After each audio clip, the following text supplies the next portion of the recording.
Hi, everyone. Hey everybody, we're in the dappled sunlight here in Georgia. It is January, but it's coming up on February fast. And this is our February update. It is. And Georgia, around Atlanta, you might think we're in very warm weather, and we're not. No. So they're getting a big dose of winter, as is appropriate. If you're going to have winter, hey, February, January, good months Is to the do time it. to do it. Yeah. And so much of the rest of the country, you all are so getting it. So here we are in wintertime. And the thing we've been thinking about this month is stories. How do we tell ourselves stories of each other and of the natural world? And in particular, we're taking a little spin on it to ask, what are the questions that your stories are answering? You can check our newsletter about that, but we'll say a little more. Yeah, we Here. say that because every time we ask a question, it arises from a certain set of assumptions about who we are, how the world works. And sometimes it's a good idea to question or look at least, put some light on those particular assumptions. I think one that we've talked about a lot is the assumption that we've had almost religious faith in for at least 500 years is that we're separate. We're separate from each other. We're separate from nature. Mm-hmm. And wow, now with quantum physics and a lot of other, research efforts showing how interconnected and fully connected we really are, entanglement as the quantum physicists would call it, we're getting the opportunity to rethink the questions we're asking about our lives and the lives of those we love. One of the things that we know about the scientific method that we all learned about probably in grade school is that you start with a hypothesis. And that is the guess about what you're going to find, the question that you have about what you're going to look into. And the tricky thing about that hasn't been talked about a lot, although I pushed the edges when I was trying to write about this stuff, is that somebody has to make up the question. So the question has to come from somebody's worldview. And so that's the thing that we're kind of curious about.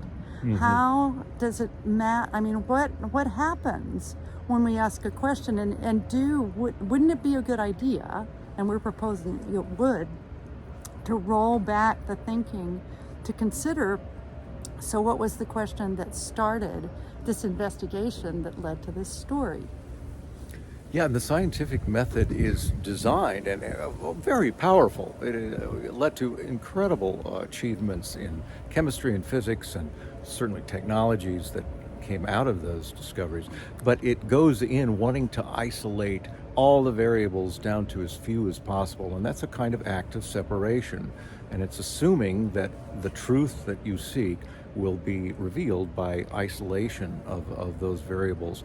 And that's useful for some truths, but it's not particularly useful for a lot of other, maybe you could say even bigger truths about our condition in this universe as well as on this planet. And then there's the other aspect of it, and that is that when you ask a question, when you have a hypothesis, it also already directs your attention. Yeah. So that you're not looking at the big view, you're looking to confirm or disconfirm your hypothesis. So that means you're looking at a particular view and cutting off a lot of other things that might be relevant and that might change your conclusion. Yeah. So it's an interesting invitation for us to look into not just what are our stories, but what are the questions that got us there. I think what you just said reminds me too that we've tended to really want to divide everything into either or. Are humans cooperative or are they selfish? Right. On and on it can go. Well, yes. in a word is the answer. And so things are much murkier and overlapping and relational ultimately than I think people Well, I wouldn't say ever imagined, because in a lot of the ancient traditions and continuing through all time with indigenous people, that was never the case. That notion of separation and that notion of holding something out, isolated against everything else, to find out some essence of it. That was less the ultimate truth for a lot of people over all this time. We started supposedly, we are meaning-making species, humans, and we started communicating in nuanced, sophisticated language and storytelling at least 70,000 years ago, and probably a lot longer. So we've been at this for quite a while. The other thing we do with storytelling is to help ourselves understand ourselves. And as we were last month, we were considering repair again, but we were looking at rebalancing the masculine and feminine. And all of us really have a pretty strong consensus that we've been, especially in the dominant culture of the United States, a good bit out of balance toward the masculine. But when you take that inside, and the story you tell yourself is that women behaves these ways and men behave these ways because of the association with masculine and feminine, you're missing a lot of the story, because we all have both aspects. Yeah. And we all get to heal the balance between the divine masculine and the divine feminine, and to let ourselves recognize and get free of the toxic aspects. But the stories we tell and the questions we ask are imperative to being able to see what we need to see to accomplish this kind of repair, or any repair. Yeah. That's yet another great example of those thinking in polar opposites. Is that person masculine or are they feminine?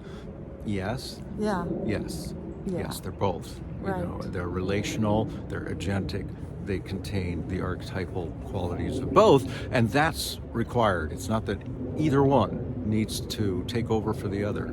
It's that they need to coexist and bring each other's strengths to the table.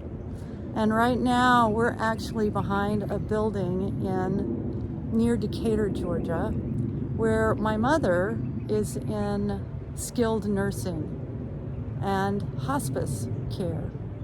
And so all the stories that we've been told about death, and the stories that we've told and experienced about death, in your case especially, Gary, thinking of your parents and of Jane and the carry home, and any of us has experienced death, but all of those come to bear.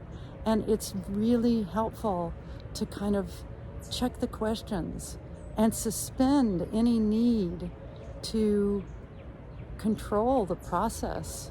Yeah. It is a precious, beautiful process. And Yeah, we often talk about that line by Stanley Kunitz, the poet, about how will the heart reconcile itself to this feast of losses. That's a good question. That's a very good question to sit with. well, and it's a question of inclusion.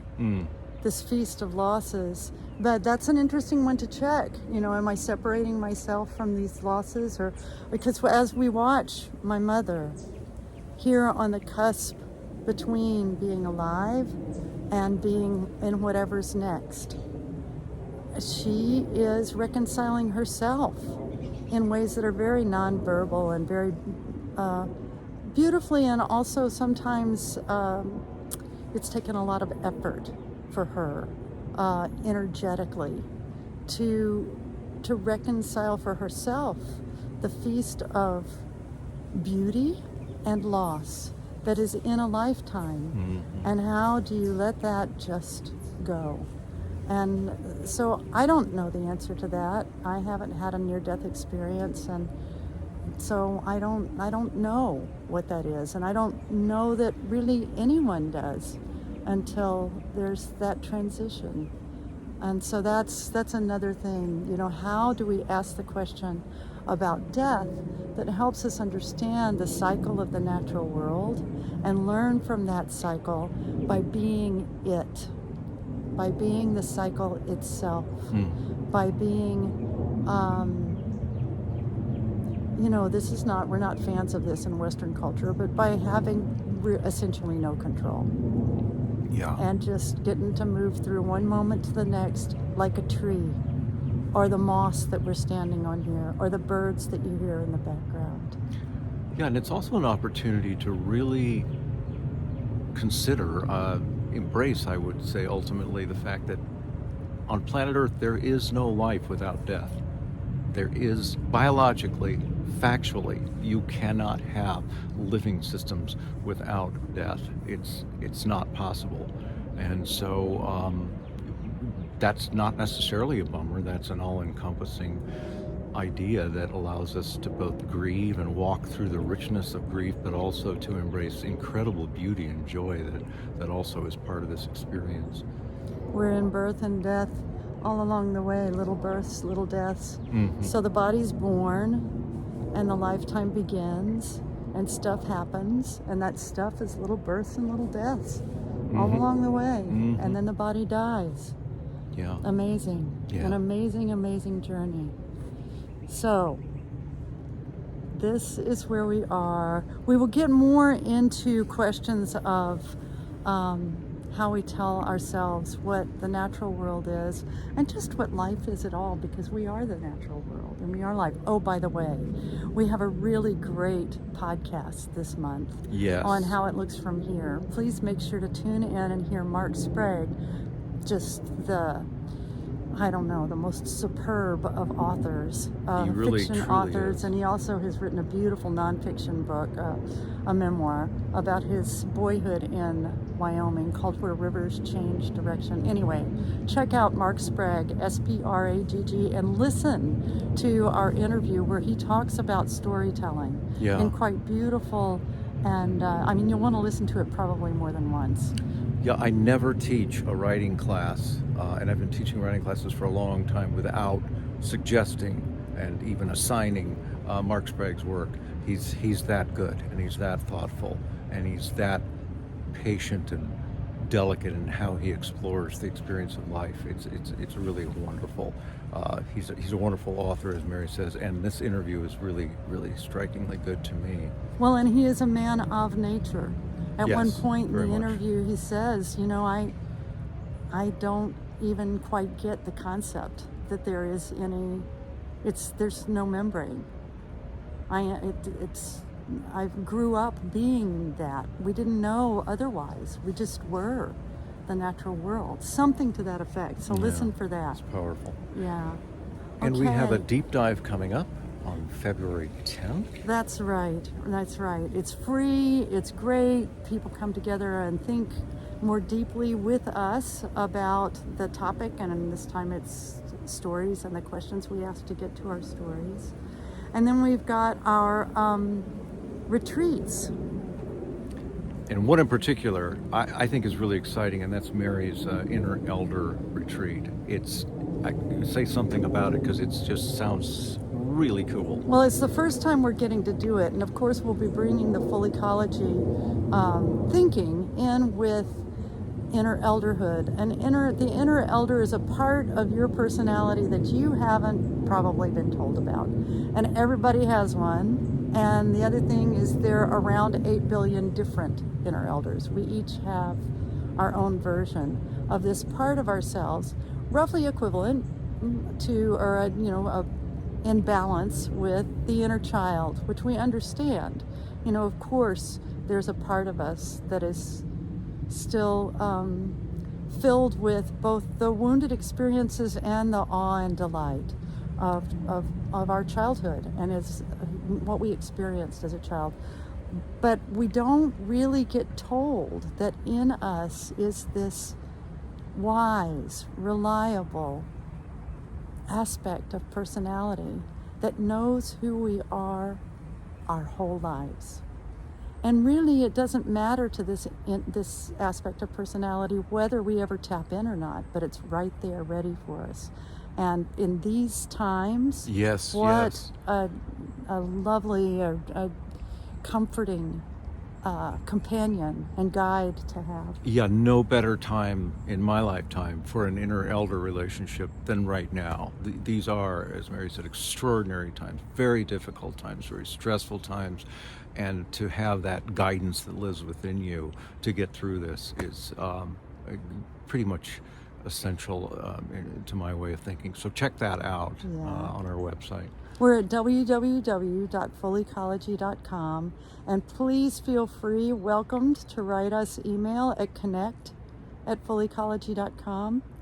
Yeah, and have a really, as lovely as February can be in the Northern Hemisphere. Some places it will be snowy and it will be bright and gorgeous. But we know there's big variation around this big country and around this big globe. Yeah. So see if you can find the beauty in all of it. Yeah. And watch your stories and come join us at the deep dive on Tuesday the 10th at 6 o'clock Mountain Time. All right, it's Hope free. to see you there. And you can find the link in the newsletter. You can also connect with us at connect@fullecology.com. All right. Take care.